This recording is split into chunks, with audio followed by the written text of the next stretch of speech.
Nothing could beat sitting down with your best friend on a Sunday afternoon with a pad of 9x9 squares as we go toe-to-toe with our zeros and our X's, as in the letter, not past girlfriends. Hello, I'm Lawrence and I'm on a quest to uncover all of the memos that Britain and America lost in the pond, and one of those memos pertains to childhood games. If the rumours are to be believed, we were all children at one point or another. In fact, if you've seen this channel before, you'll know that some of us up here still are. And whether we're talking about the school playground, the backyard, or that derelict factory that I wasn't supposed to be in, we've all played childhood games. And while there are many variations on numerous games, Britain and America, and I'm not sure who's to blame, don't always have the same names for each of the games. So come with me as I transport you back to the summertime of your life, as we look at 6 children's games with totally different names in Britain and America. Observers have often told me, "Oh, Lawrence, you're a multi-talented YouTuber. Is there anything you can't do?" To which my answer is always this: jumping. I'm absolutely rubbish at jumping. And as I found as a child, this is particularly true when 2 people are swinging a rope under and over me. I fell on my stupid little face so many times that eventually, if people asked me to play, I'd just skip it. Which is appropriate because in Britain, the rope in question is a skipping rope and the activity is skipping. Now, it's quite possible that there are some Americans watching this, and Uncle Toby, who will rightly point out that skipping and skipping rope were once commonly used in the United States. In fact, America once housed the International Rope Skipping Organization and the World Rope Skipping Federation. I don't know why they had both. And clearly the United States didn't know either, hence why it merged the two in 1995. And what was this new governing body called? Well, it was named after that other American term that's used for this activity, the United States Amateur Jump Rope Federation. It's sort of like how the United States Soccer Federation was once called the United States Football Association. And speaking of games that can be played in a field, that brings us on to this.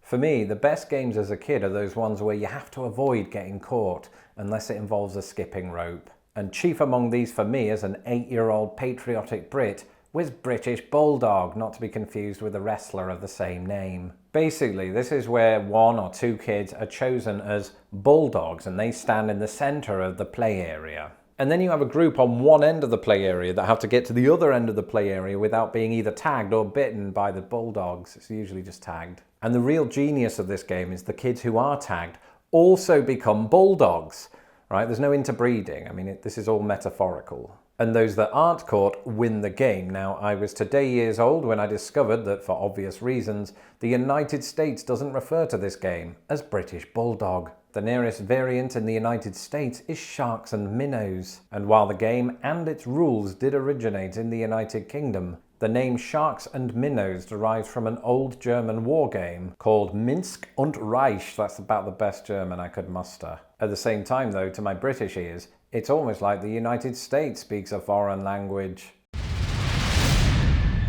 As we've just seen, children love to personify animals. Under certain circumstances, this can be quite controversial, as it's generally seen as offensive to frogs. Nonetheless, growing up in Britain, I was rather partial to the game What's the Time, Mr. Wolf? This is where one player is chosen to be Mr. Wolf. He or she stands at the end of the field facing away from the other players. In unison, those same players ask, "What time is it, Mr. Wolf?" And Mr. Wolf might answer with a time, say 4 o'clock, denoting the number of steps forward each player should take. However, Mr. Wolf might also yell, "Dinner time!" He's American for some reason, and subsequently eat another player. Tag another player. That player then becomes Mr. Wolf and the circle of life continues. And apparently it continues among other canines. And that's because in the United States, this game is usually known as, "What time is it, Mr. Fox?" And in my head, it's like things are back to front. Of the 2 countries, I always think of Britain as being more synonymous with foxes, and North America more synonymous with wolves. It's like the 2 canines got together just to confuse me. But it wouldn't be the only thing lost in translation, which is the very point of this.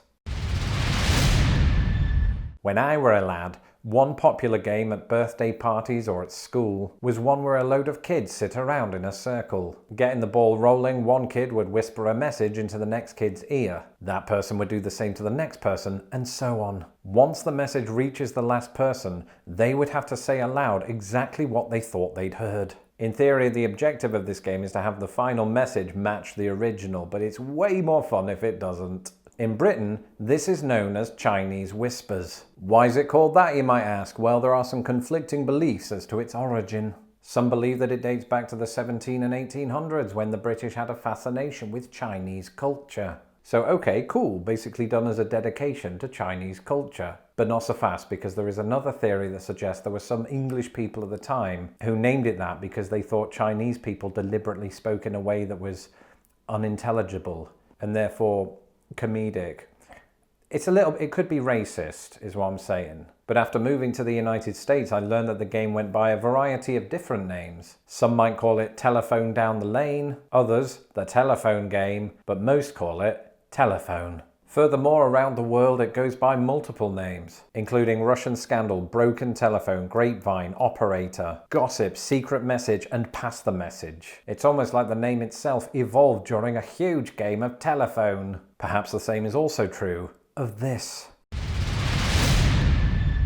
Brits and Americans alike might be familiar with a game called Statues. This is where a curator stands at the opposite end of a field to the other players. These other players are known as statues. And for the statues, the objective is to tag the curator, thus becoming the curator themselves and resetting the game. Whenever the curator turns around, the statues must freeze for however long the curator looks at them. The curator can walk around the statues, but whenever his or her back is turned, the statues can move. However, both countries have variations on this game. The one I remember was called Grandmother's Footsteps, obviously named that to make us scared of our grandmothers, though my grandmother undermined that by giving me Jaffa cakes. Anyway, by all accounts, Grandmother's Footsteps is exactly the same as Statues, except the curator, for reasons that are a little hazy, is called Granny. In the United States, a popular iteration of this game is red light, green light. The curator, or it person, calls out green light to have everybody start moving,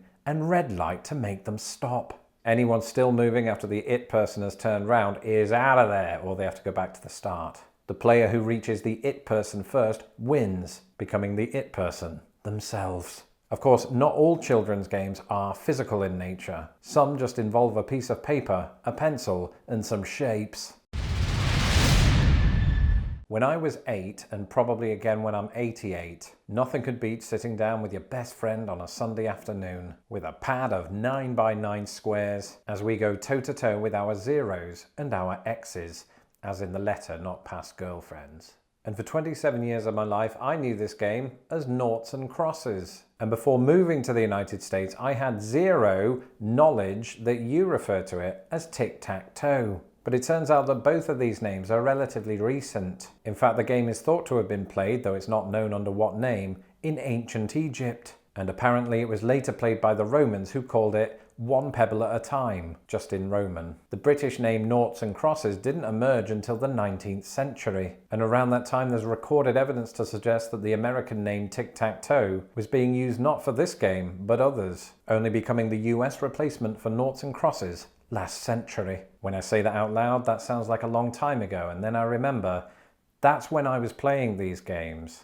Thanks for watching my latest video from Vlogmas 2020. If you've not subscribed to Lost in the Pond yet, make sure you do so at the end of this one to keep up with all my Vlogmas activity. And thank you to you if you are a patron of Lost in the Pond, as many of you are now becoming. If you would like to support Lost in the Pond and everything I do on this channel, you can do so at patreon.com/lostinthepond. Until tomorrow, goodbye.